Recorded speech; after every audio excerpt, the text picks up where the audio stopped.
तो इसीलिए अगर आप लोग को रुकना होगा तो रुक जाना। तो अच्छा, तो कल अगर आप लोगों को आना होगा तो आप लोग सॉरी कल कह रहे हैं, ये डिस्ट्रैक्ट हो गया दिमाग। हाँ, तो ये कह रहे हैं कि अभी मैं आपको पूरा शुरुआत में आपके एनसीईआरटी की बात बताऊंगा, जो आपके लिए ज़रूरी है वो बताऊंगा। फिर उसके बाद मैं स्पेशली एक रॉड सेल की बात करनी है मुझे, उसके अंदर पूरा पाथवे की बात करनी है, साइकिल की बात करनी है। रुकना होगा, रुक करके आप लोग देख लीजिएगा। अगर मज़ा आए तो, बोरिंग लगेगा तो फिर आप लोग जो है एंड कर दीजिएगा लेक्चर और चले जाइएगा, ठीक है। कोई बात नहीं, कोई बात नहीं, कोई सॉरी वारी नहीं होता है। मैं बस शुरुआत में इसलिए चाहता हूँ कि बस मेरी स्लाइड बनी होती है, मैं सोचता हूँ जल्दी से पढ़ा दूँ बच्चों को, काम ख़त्म है ना, अपना भी थोड़ा सा रात का रिलैक्स हो जाता है। पर कोई दिक्कत नहीं, कुछ भी प्रॉब्लम नहीं है, वो बस तरह तरह के छोटे छोटे चीज़ें रहती हैं, आदमी अपने रूटीन को नहीं चेंज करता है। चलिए खैर, तो कल मैंने आपको आइस के स्ट्रक्चर के बारे में बताया था, फिर मैंने आपको एक छोटा सा तरीका भी बताया था कि आइस कैसे जाती है, कैसे कॉन्ट्रैक्ट होती है। एक चीज़ आप रखिएगा कि सीलियरी मसल जो होता है, जो लाइट के हिसाब से, या लाइट कह रहा हूँ, पास की चीज़ और दूर की चीज़ के हिसाब से जो आँख अपने आप को एडजस्ट करती है, उस चीज़ को हम लोग अकोमोडेशन कहते हैं। क्या कहते हैं? अकोमोडेशन कहते हैं। तो अकोमोडेशन का जो काम होता है वो सीलियरेसिस मसल या फिर सीलियरेसिस करती है। अकोमोडेशन मसल्स कहते हैं, जो हमारी जो विजुअल एक्टिविटीज़ है, जो पास की चीज़ और दूर की चीज़ के लिए अपने शेप को चेंज वगैरह करती है, वो इसी को हम लोग कहते हैं।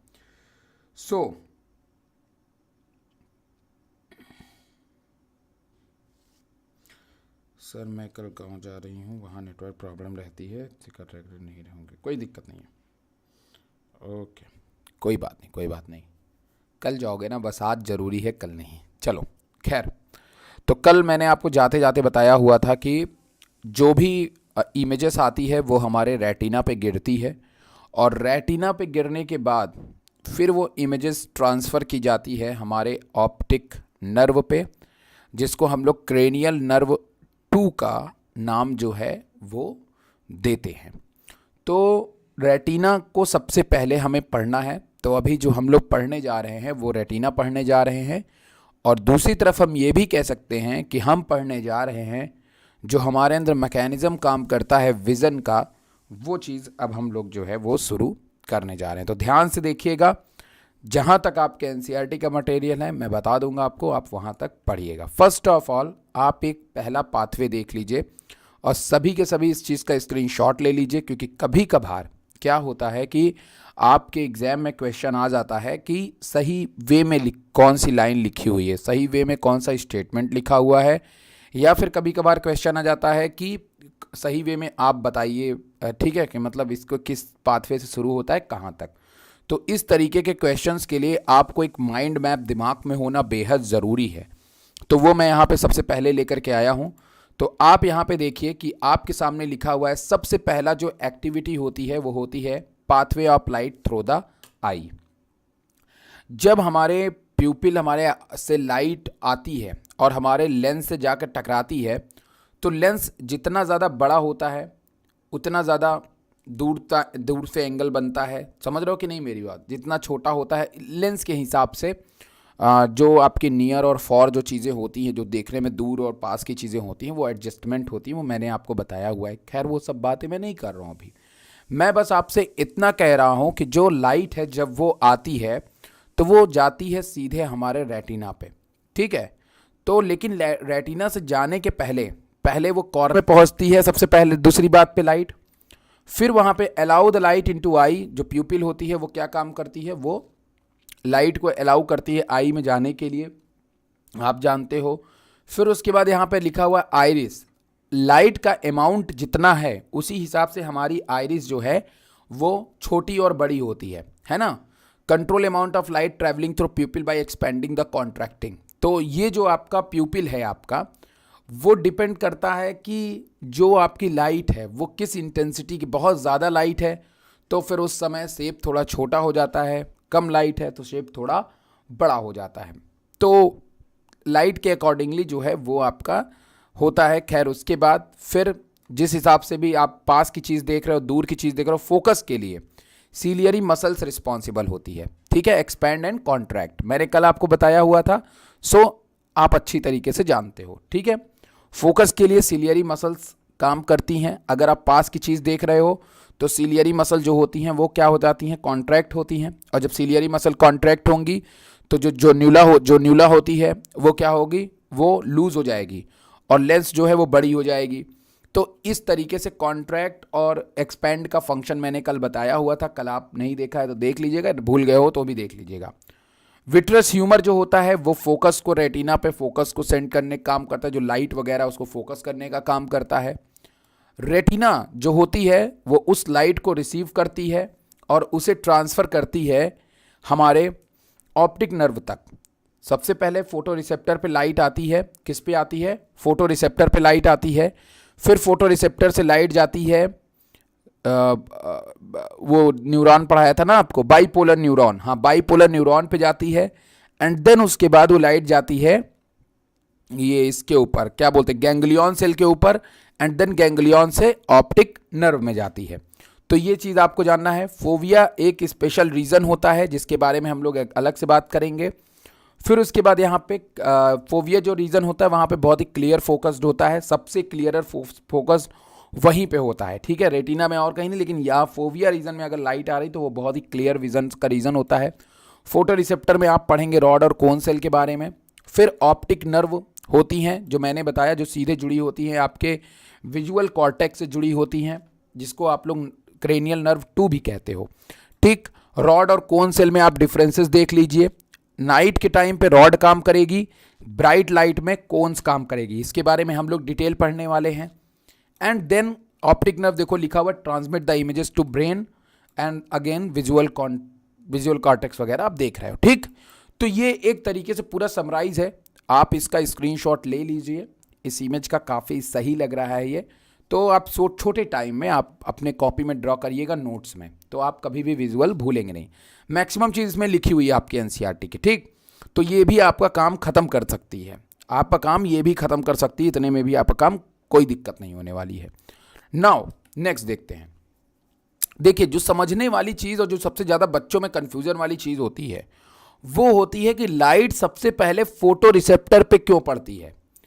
देखिए आपको जो पढ़ना है ना, वो पढ़ना तो आपको इतनी चीज़ें हैं। नंबर 1 आपको पढ़ना है फोटो रिसेप्टर के बारे में, नंबर 2 पढ़ना है बाईपोलर सेल के बारे में, नंबर 3 पढ़ना है हॉरिजॉन्टल सेल के बारे में, एमाक्राइन सेल के बारे में, एंड देन गैंग्लियन सेल जो होता है, ये क्रम से आप पढ़ोगे। तो मैं एक बार सबसे पहले लाइट का एक पाथवे आपको बता देता हूँ, बेसिक्स, एकदम बेसिक्स। देखिए लाइट का जो पाथवे होता है वो सबसे पहले आता है आपके रेटिना के फोटो रिसेप्टर पे आता है। किस पे आता है, फोटो रिसेप्टर पे आता है। जबकि फोटो रिसेप्टर जो होता है वो रेटिना के पीछे की तरफ होता है, ठीक है, मतलब आउटर के जस्ट आगे होता है, जस्ट आउटर मतलब बाहर से, मतलब इस साइड में होता है, लुक एट द स्क्लीरा की तरफ होता है फोटो रिसेप्टर, स्क्लीरा की तरफ होता है, जेली की तरफ नहीं होता, स्क्लीरा की तरफ होता है। तो तुम कहोगे कि सर जो लाइट आ रही है फिर वो तो पड़नी चाहिए जेली तरफ वाले के पे ना सर। नहीं, जेली की तरफ आपकी कौन होती है, गैंग्लियन होती है, गैंग्लियन होती है, जेली की तरफ गैंग्लियन होती है। और ये जो क्या कहते हैं फोटो रिसेप्टर हैं, ये किस तरफ होती है, ये स्क्लीरा की तरफ होती हैं। लेकिन लाइट जो है ना वो यहां से आती है, देखो गैप से आती है, और वो फोटो रिसेप्टर पे जाती है। यही चीज मैं आपको समझाने की कोशिश कर रहा हूं। डायरेक्ट लाइट आनी चाहिए थी किस पे, अगर लाइट डायरेक्ट आती तो पड़ती पहले इस पे, हाँ गैंग्लियन पे, लेकिन गैंग्लियन पे नहीं पड़ती, ये बिल्कुल बीच से जाती है और कहां जाती है, फोटो रिसेप्टर पे, क्योंकि फोटो रिसेप्टर ही उन लाइट को एब्जॉर्ब कर सकता है, गैंग्लियन उन लाइट को एब्जॉर्ब नहीं कर सकती है। यही बताना चाहता हूं मैं, फोटो रिसेप्टर, क्योंकि लाइट वहीं जाएगी जहां पे उसका रिसेप्टर होगा, दैट्स ऑल। अब वो सेल चाहे अंदर हो, बीच में हो, अमेरिका में हो, इंडिया में, कहीं पे भी हो, that is photo receptor. Light, photo मतलब बोले तो लाइट वहीं पे जानी है जहां पे फोटो रिसेप्टर होगा। तो फोटो रिसेप्टर स्क्लीरा की तरफ होता है, कंफ्यूज नहीं होना है कि आप सोच लो कि आगे ही फोटो रिसेप्टर होता है, फोटो रिसेप्टर स्क्लीरा की तरफ होता है। तो फोटो रिसेप्टर पे लाइट आएगी सबसे पहले, देन फोटो रिसेप्टर की पूरी एक मैकेनिज्म काम करती है। आप डिम लाइट कंडीशन में हैं या फिर आप ब्राइट लाइट कंडीशन में हैं। अगर डिम लाइट कंडीशन में हैं तो आपकी रॉड सेल काम करती है, दैट इज रॉड सेल काम करती है। अगर आप ब्राइट लाइट कंडीशन में हैं, अगर आप ब्राइट लाइट में हैं, दिन के उजाले में हैं, तो आपकी कोन सेल काम करती है। दोनों का अपना तरीका है, ये अपनी तरीके से चीजों को विजुअलाइज करेगी और ये अपने तरीके से चीजों को विजुअलाइज करेगी। अगर आप बोलोगे सर बेटर कौन, दिखता किसमें बेटर है, चीजों का शेप, चीजों का साइज, चीजों का pure colour, that is cone cell. Sir काम चलाओ कौन होता है, रॉड सेल। बट अगर मैं दोनों के फंक्शन की बात करूं, दोनों के अंदर के फंक्शन की बात करूं, मैकेनिज्म की बात करूं, तो सेम होता है, रॉड और कोन सेल का सेम होता है। तो अगर आप एक चीज का मैकेनिज्म, क्योंकि मैकेनिज्म आपको पढ़ना नहीं, जैसा मैंने कहा कि वो तो बड़ी बड़ी क्लास की चीजें हैं, आपको बस रॉड और कोन सेल के बीच डिफरेंस पता करना है, बस वो मैं आपको भी बता दूंगा। जब कोन और रॉड सेल, मान लेते हैं कि हमें रॉड सेल की जरूरत पड़ी, तो रॉड सेल अगेन इस इंफॉर्मेशन को भेजती है, that is photo receptor and that is bipolar neuron. अब बहुत इंपॉर्टेंट चीज है, देखो बाइपोलर न्यूरॉन मैंने कहा था एक तरफ डेंड्राइट्स होता है और एक तरफ एक्सॉन होता है। एक तरफ डेंड्राइट्स होता है, this is dendrites, this portion is dendrites, which one receive signals, and this is axon, जहां पे एक्शन पोटेंशियल। लेकिन यहां पे मैं जो बात आपको बताने जा रहा हूं, बहुत ध्यान से कहीं नोट कर लीजिएगा कि ये बाइपोलर न्यूरॉन तो होता है लेकिन यहां एक्शन पोटेंशियल नहीं होता है। अब कहोगे सर ये क्या नया आप बता दिए, ये न्यूरॉन है तो एक्शन पोटेंशियल होगा, नहीं होता है।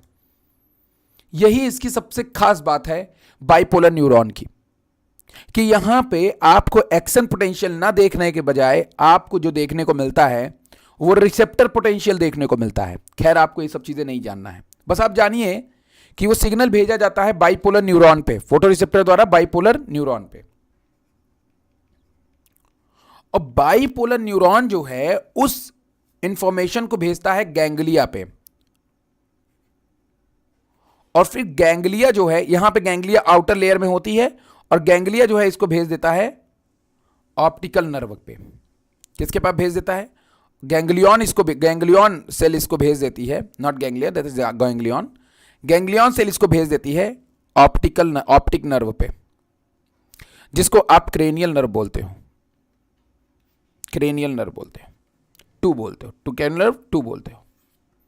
ये मैकेनिज्म होता है, एंड देन ये जाती है कहां पे, विजुअल कॉर्टेक्स के पास में। गैंग्लियन सेल जो होती है ये भी, इसका भी, ये भी इंपल्स पे काम करती है। इसमें भी इंफॉर्मेशन किस फॉर्म में जाती है, इंपल्स के फॉर्म में। गैंग्लियन सेल में एक्शन पोटेंशियल चलती है, गैंग्लियन सेल में एक्शन पोटेंशियल होती है, लेकिन बाइपोलर सेल में नहीं होती है। क्यों नहीं होती है ये सब अगर आपको जानना होगा आगे तो भाई बात अलग है। अब कहोगे सर यहां पे कुछ और सेल का नाम है हॉरिजॉन्टल सेल। हॉरिजॉन्टल सेल जो होती है वो इन्हीं कोन सेल के बगल में पाई जाती है। चलिए इसके बारे में हम लोग आगे बात करते हैं। ये देखिए यहां पे एक्शन पोटेंशियल आपको दिखाई दे रहा है, चूंकि ये डायग्राम आपको एक्शन पोटेंशियल के रूप में ही बताएगा तो आप इसको ध्यान में रखिएगा, कोई दिक्कत नहीं। अगर आप एक्शन पोटेंशियल भी ध्यान में रखते हैं तो कोई दिक्कत नहीं, लेकिन हाँ मैं आपको एज ए एडवांस के नाते बता रहा हूं कि एक्शन पोटेंशियल गैंग्लियन में होती है। बाकी पोटेंशियल क्रिएट होता है चार्ज की बेसिस पे होता है, लेकिन हाँ एक्शन पोटेंशियल गैंग्लियन में होता है, ये बात आप ध्यान में रखिएगा। ये यहाँ पे बता दिए हैं, लेकिन लाइट रिएक्शन शायद ये इतने ही एरिया की बात कर रहे हैं, गैंग्लियन की ही बात कर रहे हैं, राइट। तो ये बात आप ध्यान में रखिएगा, इतनी बात। तो हम एक एक करके अब चीज़ों को बात करते हैं। देखिए ये स्ट्रक्चर है, अगर आप रॉड सेल को देखेंगे तो आपको कुछ ऐसा दिखाई देगा, कोन सेल को देखेंगे तो कुछ ऐसा दिखाई देगा, ठीक। ये बहुत ही ब्रीफ स्ट्रक्चर है, इतना ब्रीफ स्ट्रक्चर अगर आप देख लीजिए भाई, कुछ आपको काम का लग रहा हो तो आपके लिए अच्छी बात है, देख लीजिए, स्क्रीनशॉट ले लीजिएगा, बना लीजिएगा। अब हम लोग देखिए काम की बात करते हैं, सीधे काम की बात पे आता हूं, मुद्दे की बात पे आता हूं। इस डायग्राम को आप ध्यान से देखिए, देखिए आप 2-3 डायग्राम देख लेंगे, कभी नहीं भूलेंगे। ये देखिए सबसे आउटर की लेयर है, जैसा कि मैंने कहा ये बहुत बढ़िया इमेज है, आप अगर इसको देखेंगे तो आपको समझ में क्लियर विजन आ जाएगा। ये जो लेयर है ना, ये सबसे बाहर की लेयर है, ठीक, मतलब सबसे अंदर की लेयर, जेली टाइप तरफ की लेयर, ये जेली तरफ की लेयर है, जिधर की तरफ क्या होती है, गैंग्लियन होती है। तो सबसे पहले गैंग्लियन होती है जेली की तरफ, ठीक। उन्हीं गैंग्लियन में फिर बाइपोलर न्यूरॉन, बाइपोलर सेल्स होती हैं, और बाइपोलर सेल जो होती हैं वहां पे आपको क्या देखने को मिलते हैं, वहां पे आपको हॉरिजेंटल सेल्स देखने को मिलते हैं। क्या देखने को मिलते हैं, हॉरिजेंटल सेल्स देखने को मिलते हैं, ठीक। समझ में आ रही मेरी बात की नहीं? तो देखो यहां पे आपको हॉरिजेंटल सेल्स देखने को मिल रही हैं और एमाक्राइन सेल देखने को मिल रही हैं। अब हॉरिजेंटल सेल और एमाक्राइन सेल जो होती हैं, ये एक सब्सटेंस रिलीज करती है जिसका नाम है गाबा। क्या नाम है, गाबा। ये जो गाबा होती है ना, गाबा नोट कर लीजिएगा कहीं पे, गाबा, गाबा जो होती है, जब हम रॉड सेल से कोन सेल की तरफ जाते हैं, और कब जाएंगे, जब कंडीशन लो होती है तो हम लोग रॉड सेल की तरफ जाते हैं। जब लाइट कम है कमरे में तो रॉड सेल अपना फंक्शन करती है, और जब लाइट ज्यादा है, ब्राइट है, तो कोन सेल अपना रिस्पॉन्स करती है। इन दोनों के बीच जो सिचुएशन को मेंटेन करने का काम है वो कौन करता है, गाबा और एमाक्राइन। तो amacrine and GABA maintain visual activity between low light conditions and bright light condition. तो ये चीज आप ध्यान में रखेंगे, ये मेन फंक्शन है गाबा का, और एमाक्राइन और हॉरिजेंटल सेल का ये मेन फंक्शन होता है। देन लाइट जो ट्रेवल करेगी, वो लाइट ट्रेवल करके सबसे पहले आएगी रॉड सेल के पास में। किसके पास में आएगी, फोटो रिसेप्टर के पास में। Here are so many rod cell and cone cell. यहां पे आपको बहुत सारी रॉड सेल और कोन सेल देखने को मिल रही है। ये अब यहां पे चली आती हैं रॉड सेल के पास में या कोन सेल के पास में, लाइट आती है, और फिर यहां से जो इंफॉर्मेशन है वो ट्रांसफर होती है। सबसे पहले यहां से रॉड सेल या कोन सेल से फोटो रिसेप्टर्स ट्रांसफर होगी, फिर बाइपोलर न्यूरॉन पे, एंड देन गैंग्लिया पे, एंड देन ऑप्टिक नर्व पे, और ऑप्टिक नर्व से फिर ब्रेन में। That's all. ये है पूरा रास्ता। सभी बच्चों को समझ में आया? एक बार मुझे जवाब दे दीजिए। सभी बच्चों को समझ में आया तो सही कर लेना। एक्वस ह्यूमर जो है वो आपका कॉर्निया वाला होता है, और विट्रस ह्यूमर तो मैंने आपको बताया हुआ है। ओके, सही कर लेना, करेक्ट कर लेना इसको। अच्छा, वो बता दिया, अभी ना दिखा होता डायग्राम, इसीलिए बहुत सारे डायग्राम में देखता हूं। ठीक है, क्लियर। अब यहां पे आप देखिए, आपको दिखाई दे रहा है कि अरे यार रेटिना से एक ब्लड वेसल गई हुई है। सर ने इसके बारे में तो बताया नहीं। अरे सर कुछ नहीं छोड़ते। अब देखो यहां पे कमाल की बात, ये डायग्राम देख लिया ना, अब देख लिया ना, ये सब अपना ये लोग बनाते हैं। अब तुम मेरा डायग्राम देखोगे, अब प्रो लेवल का डायग्राम देखो, तगड़ा वाला डायग्राम देखो, जहां पे भी फंसना वहां में बता देना भाई। अब ये वाला डायग्राम भी आप देख लो, ये बहुत बढ़िया डायग्राम ये भी है। देखो सबसे बाहर की तरफ स्क्लीरा होती है ना, बताया हूं। स्क्लीरा के बाद क्या बताया था मैंने कल, कोरॉइड होता है, बताया था। कोरॉइड के बाद एक और लेयर होती है, और उसके बाद फिर फोटो रिसेप्टर होता है। देखो बाहर की तरफ है ना फोटो रिसेप्टर, और फिर फोटो रिसेप्टर के बाद बाइपोलर न्यूरॉन होती है, बाइपोलर के बाद फिर एमाक्राइन सेल वगैरह, गैंग्लियन सेल होती है, गैंग्लियन। और गैंग्लियन किधर की तरफ है, विट्रस की तरफ, जिधर लाइट आएगी। तो लाइट यहां से आके ट्रेवल करके कहां जाती है, फोटो रिसेप्टर पे जाती है। देन फोटो रिसेप्टर रिस्पॉन्स करती है, इसको भेजती है गैंग्लियन पे, देन गैंग्लिया इसको लेके चली जाती है ब्रेन पे। That's all. एक और डायग्राम क्लियर कर लो। अब चलो आगे बढ़ते हैं हम लोग, नेक्स्ट चलते। अब अपने डायग्राम पे आ गया भाई। अब हाँ, एक बात बोलो, एक नहीं 2 3 4 5 बात बोलो। ओके, चलिए कोई बात नहीं, अब आगे बढ़ते हैं। देखिए अब आप यहां पे देखिए, आपको यहां पे मैंने कहा नहीं था। अब आपको लग रहा होगा सर ब्लड वेसल के बारे में बताएंगे नहीं, लेकिन देखो सर ब्लड वेसल बारे में आप बता रहे हैं। जो आपने देखा आईज में, वो देखा कि यहां पे जो रेटिना वाले पोर्शन है, यहां पे एक ब्लड वेसल गई हुई है। ये रही ब्लड वेसल। ये देखो, ये जो ब्लड वेसल्स होती है ना, ये ब्लड वेसल्स, ध्यान से देखिएगा। अब मेरा डायग्राम थोड़ा ध्यान से देखिएगा भाई। ये ब्लड वेसल्स होती है, और ब्लड वेसल्स के नीचे जो होती है वो मिलेनिन की लेयर होती है। किसकी लेयर होती है? मिलेनिन की लेयर होती है। ठीक, अब ये जो मिलेनिन की लेयर आप देख रहे हो, इस मिलेनिन की लेयर का बड़ा फंक्शन होता है। पहले तो ब्लड वेसल के बारे में जानते हैं। ब्लड का काम क्या होता है? Sir oxygen transport, sir nutrition transport, definitely वही काम ब्लड वेसल यहां पे करती है। लेकिन ब्लड जो है उसका कंटेंट जो है, उसके हार्मफुल कंटेंट जो है वो आपके विजुअल के अंदर ना आने पाए, इस चीज को रोकने का काम मिलेनिन वाली लेयर करती है। कौन सी लेयर करती है? That's layer. मिलेनिन वाली लेयर जो है इस बात का खास ख्याल रखती है कि आपका जो आईज है उसमें ब्लड का कोई अदर कंटेंट जो है वो आने ना पाए। इस बात का बहुत ही खास ख्याल रखा जाता है और वो रखता है आपकी मिलेनिन की लेयर। ठीक, मिलेनिन की लेयर के क्या क्या फंक्शंस हैं आप जरा नोट कर लीजिएगा। तो मिलेनिन लेयर के काफी फंक्शंस हैं, उसको थोड़ा सा आप नोट करिएगा कि क्या क्या फंक्शंस होते हैं। नंबर वन इसका फंक्शन होता है एब्जॉर्बिंग लाइट। क्या होता है? Absorbing light. ठीक, नंबर वन, ये लाइट को एब्जॉर्ब करते हैं। जो भी एक्स्ट्रा इंटेंसिटी या फिर एक्स्ट्रा जैसे 3 लाइट, हमारी जो सेल है ना, हमारी जो बॉडी है वो 3 तरह की लाइट को एब्जॉर्ब करती है। हमारी आंखें 3 वेवलेंथ की लाइट को कैप्चर करती हैं, green, red and blue. Green, red and blue जानते हो तुम लोग। प्लांट भी यही 3 करती है और हम लोग भी यही 3 करते हैं। ग्रीन थोड़ा सा एक्स्ट्रा ऐड कर लो अपने में। तो ये चीज़ सेम हमारी लाइट के साथ में होता है। बाकी लाइट की जो इंटेंसिटी होती है वो ये एब्जॉर्ब कर लेती मिलेनिन की layer.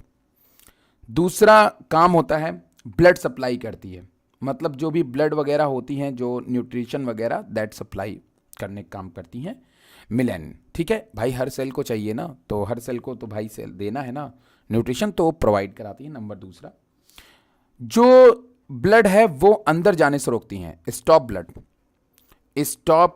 Blood substances which one not required, जो हमारे लिए जरूरी नहीं है। ठीक है, तो ये। उसके बाद एक बहुत इंपॉर्टेंट और काम होता है फैगोसाइटोटिक काम करती हैं। अगर यहाँ पे कुछ हार्मफुल सब्सटेंसेस हैं रेटिना वगैरह में या यहाँ फोटो रिसेप्टर के पास, तो उसको ये फैगोसाइटिक कर लेती हैं, मतलब कि खा जाती हैं, मतलब इसको पूरा क्लीन बना के रखती हैं इस एरिया को। ठीक है, दैट्स ऑल, ताकि विजन आपका क्लियर हो। तो ये मिलेनिन लेयर का फंक्शन होता है। अब हम लोग जो बात करने जा रहे हैं, अब उस बात को बहुत ही ध्यान से सुनिएगा, बहुत ही अच्छी तरीके से सुनिएगा, मजा आ जाएगी। ठीक, चलिए शुरू करते हैं। तो जैसा कि मैंने आपको कहा कि ये जो आपको यहां पे दिखाई दे रहे हैं cone cell and rod cell, जो आपको दिखाई दे रहे हैं, that is cone cell and that is rod cell. ये जो cone cell and rod cell आपको दिखाई दे रहे हैं, ये कोन एंड रॉड सेल बड़े इंपॉर्टेंट चीज होते हैं भाई। आप कहोगे सर कैसे इंपॉर्टेंट थे? इंपॉर्टेंट ऐसे होते हैं क्योंकि हम जो भी चीज देखते हैं उसके लिए यही रॉड और कोन सेल इंपॉर्टेंट होते हैं। अब आपको समझना यह है कि रॉड सेल किस तरीके की कंडीशंस देता है और कोन सेल किस तरीके की कंडीशन देता है। तो अपनी कॉपी और अपने पेजेस को निकाल लीजिए और जो नोट्स मैं लिखवा रहा हूं उसको आप लोग नोट कर लीजिए। चलिए शुरू करते हैं इसको। 1 मिनट। जहां नहीं समझ में आएगा अमीशा और वर्तिका पूछ लेना, कोई सजेशन होगा दे देना। ठीक है, हम चाहते हैं ये आपको सबसे अच्छा समझ में आए। चलिए नंबर 1 बात करते हैं।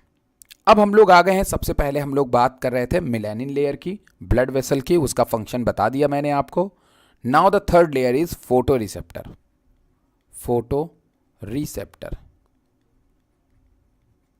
ठीक, फोटो रिसेप्टर 2 तरह के होते हैं।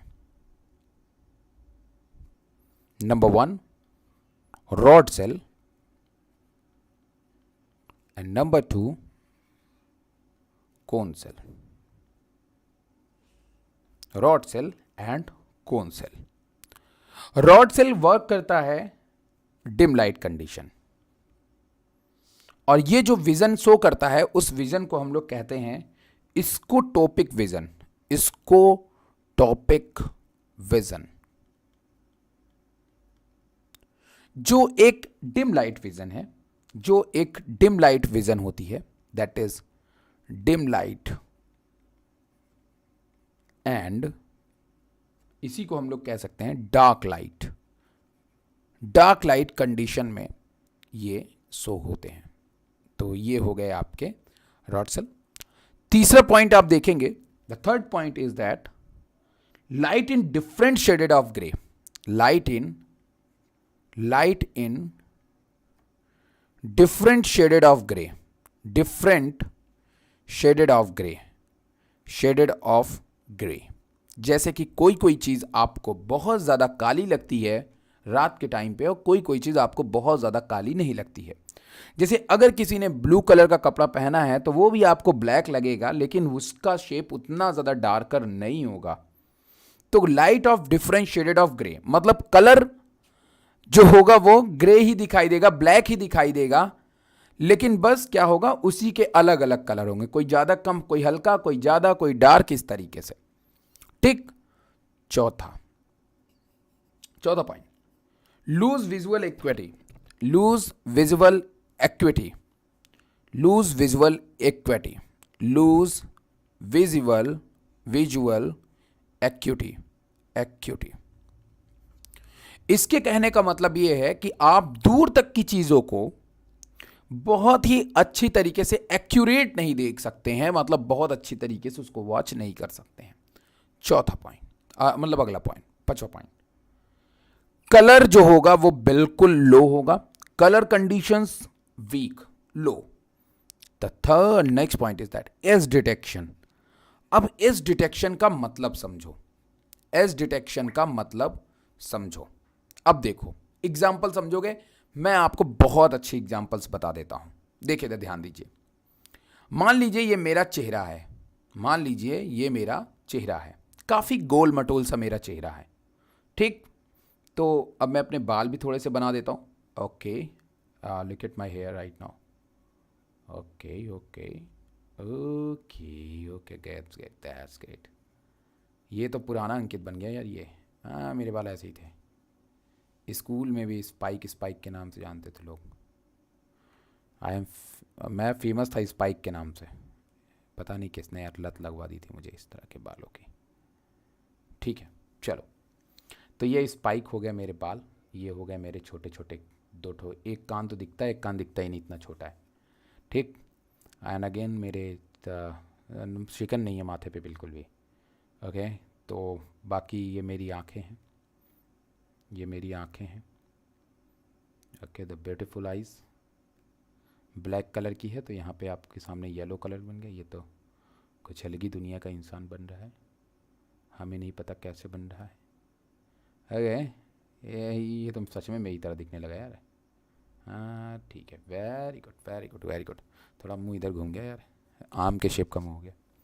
चलिए, काफ़ी हद तक मेरे जैसा दिख रहा है ये। दाढ़ी मूछ भी अगर आप रखवा दीजिए तो, खैर दाढ़ी मूछ मैं नहीं रख रहा हूँ। अब देखिए आप कहोगे सर ये क्या बना दिया। देखो मैंने अभी इस साइड में लाइट जलाई हुई है, यहाँ पे मैंने एक लाइट जलाई हुई है। देखो ये वैसे ये आपका इतना काम की चीज़ है नहीं, लेकिन फिर भी मैं आपको बता दे रहा हूँ, आप जानिए। मैंने इधर भी एक लाइट जलाई है और मैंने इधर भी एक लाइट जलाई हुई है। ठीक है, ये काफ़ी सुंदर सा टेबल वो लटकता हुआ लैंप है हमारा दीवार से, हमें दोनों तरफ लाइट जलाई है, तो मेरे दोनों तरफ के चेहरे दिखाई दे रहे हैं। ये इधर ऐसे गोल मटोल सा, इधर से भी इधर से भी। बट अगर मैं इधर की लाइट को कम कर दूं, इधर लाइट को हटा दूं, मतलब इधर की लाइट मैं बंद कर दूं, अभी तो मेरे कमरे में एक ही लाइट जल रही है तो मैं बंद नहीं कर सकता, साइड वाली जलती तो मैं एक बंद करके दिखा देता। लेकिन अभी आप देखिए, आप अगर मैं एक तरफ की लाइट को बंद कर दूं, इधर वाली लाइट मैं बंद कर देता हूं, तो नाउ अगर आप दोनों तरफ की लाइट को आप बंद कर दो, और एक लाइट मैंने अभी फ्रंट में जलाई है, फ्रंट में, तो अगर आप एक तरफ की लाइट को बंद करेंगे या दोनों तरफ की लाइट को बंद करेंगे और फ्रंट में एक लाइट जलाएंगे केवल, तो इमेज आपको कुछ ऐसी दिखाई देगी। Look at the another image.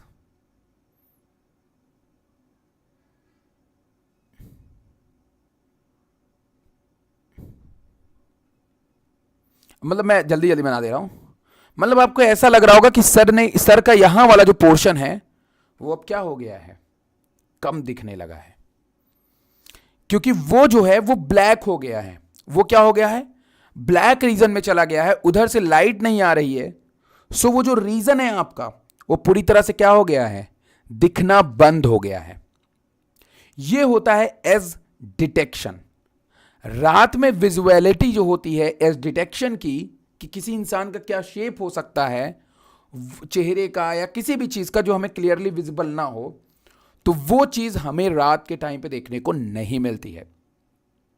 जबकि दिन के टाइम पे आपको वही इमेजेस जो है पूरी फ्रंट व्यू से अगर आप लेंगे तो आपके चेहरे के चारों तरफ की इमेजेस प्रॉपरली विजिबल होती है। ये होता है एज डिटेक्शन। ठीक, अगर मैं आपके सामने जिस डायग्राम को मैंने बताया है तो इसका एज डिटेक्शन काफी अच्छा है, क्योंकि ये ब्राइट लाइट कंडीशन में ली गई है।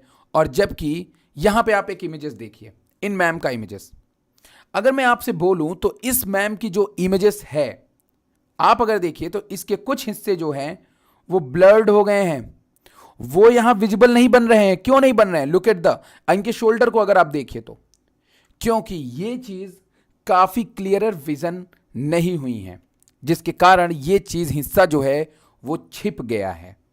यही चीज एज डिटेक्शन कहलाता है। जो आपका मोबाइल फोन्स होता है जब वो फोटो को ब्लर करता है, जब वो फोटो को ब्लर करता है तो आप जितनी अच्छी लाइट कंडीशन में फोटो लेंगे ब्लर कंडीशन उतना अच्छा होता है। जो आप लोग डीएसएलआर को जानते हो ना, मोबाइल में बुके मोड होता है, पोर्ट्रेट मोड होता है, तो वो इसी एज डिटेक्शन पे काम करता है। अगर इन मैडम का एज डिटेक्शन अच्छा नहीं होगा तो वो क्या करेगा, मैडम के हाथ को भी ब्लर कर देगा। ठीक, यहां पे देखिए, जहां जहां पे उसको एज डिटेक्शन दिखा उस एरिया को ये ब्लर नहीं करेगा, लेकिन जहां इसको नहीं दिखा उस एरिया को ये ब्लर कर देगा। जैसे क्या क्या ब्लर होगा, ये एरिया ब्लर हो जाएगा मैम का, तो फोटो दिखने में भद्दी लगेगी, स्किन भी ब्लर हो जाएगी, नहीं अच्छी लगेगी ना, है ना। तो जहां जहां पे एज डिटेक्शन नहीं होगा वहां वहां फोटो क्या हो जाती है, वहां वहां पे फोटोज आपकी खराब है। देखिए इनके काफी बाल उड़ रहे हैं, लेकिन वो बाल यहां पे विजिबल नहीं हो रहे। रात के टाइम कहां विजिबल होंगे, वो भी नहीं होंगे। तो यही चीज मैं आपको कह रहा हूं। क्या मेरी बात सभी को समझ में आ गई? जितने लोग फोटो खींचते उचते होंगे उनको तो समझ में आ ही गई होगी। अभी मैं काफी फोटोज देख रहा हूं आप लोगों की। ठीक, तो सिंपल मैकेनिज्म काम करता है। मैंने थोड़ा कैमरे की बात आपको बता दी, हल्की सी मोबाइल वगैरह में भी होता है ये चीज़, तो आप बहुत अच्छी तरह समझ सकते हो। एज डिटेक्शन जरूरी है। जब आप एज डिटेक्शन आपका मोबाइल फ़ोन का कैमरा कर लेता है अच्छी तरह से, तो वो विजुअल क्वालिटी मतलब जो ब्लर करता है, जो पीछे का बैकग्राउंड अच्छा करता है वो मतलब ब्लर कर देता है, तो वो ज़्यादा अच्छी तरह ब्लर होता है। अगर एज डिटेक्शन खराब है कैमरे का, कैमरा लाइट लो लाइट कंडीशन में अच्छा नहीं है, तो फिर वो एज डिटेक्शन काफ़ी बैड नेचर का हो जाता है। ये रहा भाई, मैंने कुछ बता दिया आपको, तगड़ा वाला बात, तगड़ा वाला बात बता दिया। ये मुझे कहीं पे भी देखने को नहीं मिला था, खुद मैं जिसको देखता था वो उसमें भी नहीं बताया था ये बात। चलो खैर, अब हम आगे चलते हैं। Now the next one. ठीक, तो एज डिटेक्शन की प्रॉब्लम होती है भाई। तो जो एज डिटेक्शन है वो काफ़ी ज़्यादा खराब होता है, विजुअल एक्टिविटी भी खराब होती है, तो ये भी आप जानते हो। और साथ में जो सबसे ज़्यादा जो चीज़ आपको ध्यान में रखना है वो ये रखना है कि ये जो पिगमेंट रिलीज करते हैं रॉड सेल्स और कोन सेल, ये दोनों अपने अपने कुछ पिगमेंट रिलीज करते हैं। पिगमेंट्स, उनका नाम बेटा इंपॉर्टेंट है, बहुत इंपॉर्टेंट है। रॉड सेल दो पिगमेंट को रिलीज करती है, that is rhodopsin, that is rhodopsin को रिलीज करती है। ये रोडोप्सिन को रिलीज करती है, और जो रोडोप्सिन होता है वो दो चीजों से मिलकर बना होता है, that is retinol, that is retinol, and that is another one is obscene. Obscene, retinol जो होता है इसको आपने विटामिन में पढ़ा होगा, विटामिन ए होता है शायद रेटिनॉल, यस विटामिन ए ही होता है।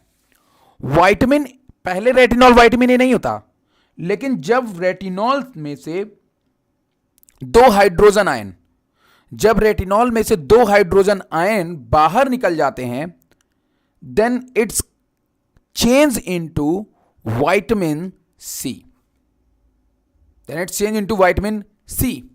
तो इस बात को आप ध्यान में रखेंगे, बहुत तगड़ी चीज़ है, अच्छी बात है, बढ़िया से ध्यान में रखिएगा। ऑप्सिन एक प्रोटीन होती है, ऑप्सिन एक प्रोटीन होती है जो अगर एक्टिवेट ना हो, यही एक्टिवेट करती है विजुअल ट्रांसडक्शन साइकिल को, विजुअल साइकिल को यही एक्टिवेट करती है। तो ये आप दो चीज़ों को बहुत ही ध्यान से देखिएगा। हाँ, क्या लिखा सर, उस कंडीशन में क्या होता है जब हम धूप में होते हैं फिर अचानक से जब लाइट वाले एरिया में जाते हैं तो भी अंधेरे जैसा दिखने लग देता है? वो वही पुतली अपने आप को एडजस्ट करती है ना, जो आपकी आंखों की जो प्यूपिल्स होती हैं, आंख अपने आप को एडजस्ट करती है, राइट। और उस टाइम पे आपको दिखाई नहीं देता, लेकिन हाँ थोड़े टाइम के लिए आप अपनी आंखों को बंद कर लीजिए, रिलैक्स करने दीजिए, एंड देन उसके बाद आप अपनी आंखें खोलेंगे तो आपको अच्छी तरीके से दिखाई देगा। जैसे एग्जांपल के तौर पे अब मैं आपको एक तरीका बता रहा हूँ, जब आप सो के उठिए उस टाइम पे आप अपना फ़ोन लीजिए, मोबाइल फ़ोन लीजिए, एंड देन या फिर उस टाइम आप सीधे शीशे के सामने पहुंचिए और अपने चेहरे को देखिए।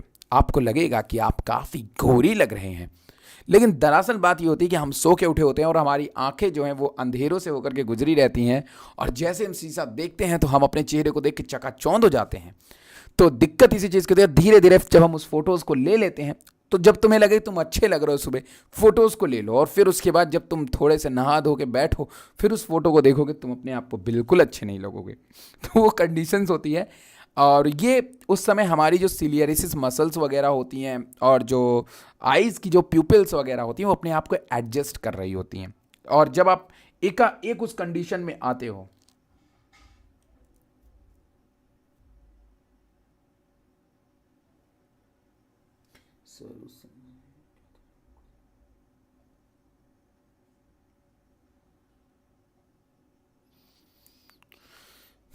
उसको वो विजुअल इमेजेस देते हैं, जो हमारी मेमोरी होती हैं ब्रेन में, मैंने आपको बताया था ना मेमोरी होती हैं, तो वो कुछ विजुअल इमेजेस क्रिएट कराते हैं जो हमने पहले देखा हुआ है, वो उस बात पे डिपेंड करता है तनु।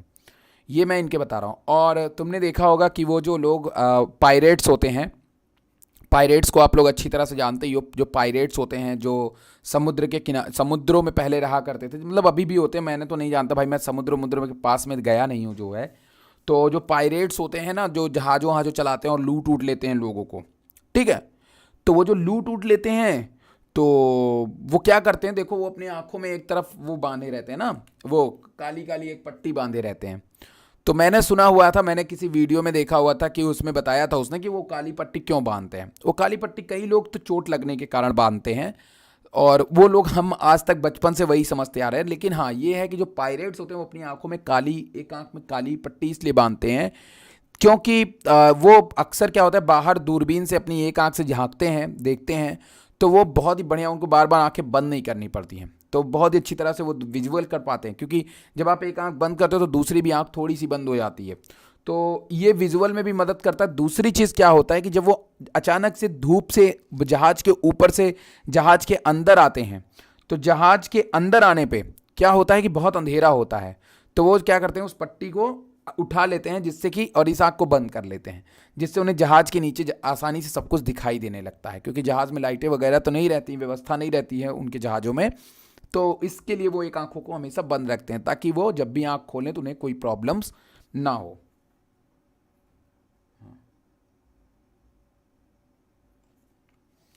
वो लैक्राइमल ग्लैंड का कंडीशन है, ठीक है तनु, अमीशा, वो लैक्राइमल ग्लैंड है, और वो सब कंडीशंस होता है, वो सब चलिए कोई सेपरेट वीडियो में बता दिया जाएगा आपको। चलिए खैर, अभी हम लोग रॉड सेल के बारे में बात किए, अभी हमारा कोन सेल भी बचा हुआ है, तो मुझे लगा था कि मैं ज़्यादा डिटेल तक जाऊंगा, लेकिन यहाँ पे तो टाइम ही ख़त्म हो जाता है। चलिए खैर, आराम से बता रहा हूँ तो भी कोई दिक्कत नहीं है। चलिए, now the next one is that, अब ये हो गया आपका, तो यहाँ पे आपको ये पॉइंट जरूर याद रखना है, ठीक है। रोडोप्सिन होता है, रोडोप्सिन दो तरीके के सब्सटेंसेस जो है, अब बात बंद, ठीक है, अब बात बंद, अब केवल पढ़ाई शुरू। तो जो रोडोप्सिन होता है, रोडोप्सिन दो तरह के आपके सब्सटेंसेस को जो है वो रिलीज कर रहा है, number 1 retinol and number 2 one is opsin. Retinol vitamin C होता है और ऑप्सिन एक प्रोटीन होता है, तो ऑप्सिन एक प्रोटीन है, इसको भी आप ध्यान में रखिएगा। रेटिनॉल पहले विटामिन सी नहीं होता है, लेकिन अगर रेटिनॉल से 2 हाइड्रोजन आयन बाहर निकल जाएं तो वो विटामिन सी में कन्वर्ट हो जाता है। ये बहुत ही अच्छी नॉलेज है, इसको ध्यान में रखना है, ठीक। Now the next one is cone cell. Cone cell की जो विजन होती है हम लोग उसको फोटोप्टिक विजन कहते हैं। बहुत इंपॉर्टेंट पॉइंट है, फोटोप्टिक विजन कहते हैं, फोटोप्टिक विजन कहते हैं, फोटोप्टिक विजन कहते हैं। ये बात आप कोन सेल में रखेंगे। बाकी अब जितने भी पॉइंट्स आप देख रहे हो वो जस्ट अपोजिट होता है रॉड सेल के। Dim light bright light condition में काम करेगा, लाइट डिफरेंशिएटेड ऑफ ग्रे, इनका कलरफुल ग्रे होगा भाई, इनका कलरफुल रीजन होगा। तो अब हम लोग फोटोप्टिक विजन के बाद देखते हैं, ये कलर विजन शो करते हैं, ये एक कलर विजन होता है, तो ये बात आप ध्यान में रखिएगा। तीसरा पॉइंट है ब्राइट लाइट विजुअल करते हैं, ब्राइट लाइट कंडीशन में काम करते हैं, bright light visual, bright light vision, bright light vision. चौथा पॉइंट जो है वो है विजुअल एक्टिविटी ज्यादा होती है, विजुअल एक्टिविटी हाई होती है। तो विजुअल एक्टिविटी हमें देखने को मिलता है, विजुअल एक्यूटी देखने को मिलता है भाई, एक्यूटी की स्पेलिंग सही कर लेना, acuity. Okay, so next as detection बहुत अच्छा होता है भाई, एज डिटेक्ट कर लेते हैं, एज डिटेक्ट कर लेते हैं आराम से, जो मैंने अब आपको बता दिया ना, एज बड़े आराम से डिटेक्ट करते हैं। इनमें जो केमिकल पाया जाता है या इनमें जो रिस्पॉन्सिबल होते हैं, फोटो रिसेप्टर में जो पाथवे को चलाने के लिए प्रोटीन चाहिए होती है, उसका नाम है फोटॉप्सिन। फोटॉप्सिन, फोटॉप्सिन प्रोटीन होती है जो इनके अंदर काम करती है। तो ये आप ध्यान में रखेंगे, फोटॉप्सिन नाम का जो केमिकल है वो यहां पे काम करता है। बाकी साइकिल उसी तरह रन करेगी। फोटॉप्सिन में 3 तरह के फोटॉप्सिन होते हैं, दैट इज फोटॉप्सिन 1, फोटॉप्सिन 1, फोटॉप्सिन 2, फोटॉप्सिन 3। 3 तरह के फोटॉप्सिन आपको यहां पे देखने को मिलते हैं, जो कि ध्यान सुनिएगा मेरी बात, बहुत इंपॉर्टेंट बात, बहुत ही ज्यादा इंपॉर्टेंट बात। फोटॉप्सिन 3 तरह के होते हैं, 1, 2 एंड 3, और इनका फंक्शन होता है डिफरेंट वेवलेंथ की लाइट को कैप्चर करना। क्योंकि रॉड सेल डिफरेंट वेवलेंथ की लाइट को कैप्चर नहीं कर सकते थे, वो तो भाई डिम लाइट में काम कर रहे हैं बेचारे, काला काला सब उनको दिखाई देता है था? तो वो जो है जो, तो उनको कलर की कोई जरूरत नहीं है, दे नो नीड ऑफ फोटॉप्सिन, उनको कोई जरूरत नहीं है कि उनको कोई वेवलेंथ की लाइट की जरूरत पड़े, नहीं चाहिए उनको भाई, मुझे नहीं चाहिए।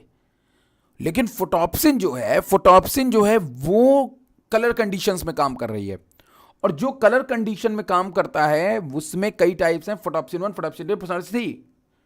अब फोटॉप्सिन 1, फोटॉप्सिन 2, फोटॉप्सिन 3 जो होती है, डिटेक्ट लिखिएगा, detect different wavelength of light, different wavelength of light, wavelength of light.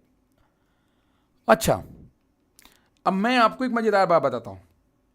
आज मैं वीडियो देख रहा था और हम लोग सतरंगी को जो 7 कलर होते हैं उनको हम लोग विबग्योर पढ़ते हैं, राइट? विदेशों में अलग ही चल रहा है उसकी परिभाषा, विदेशों में उसको विबग्योर नहीं बोलते,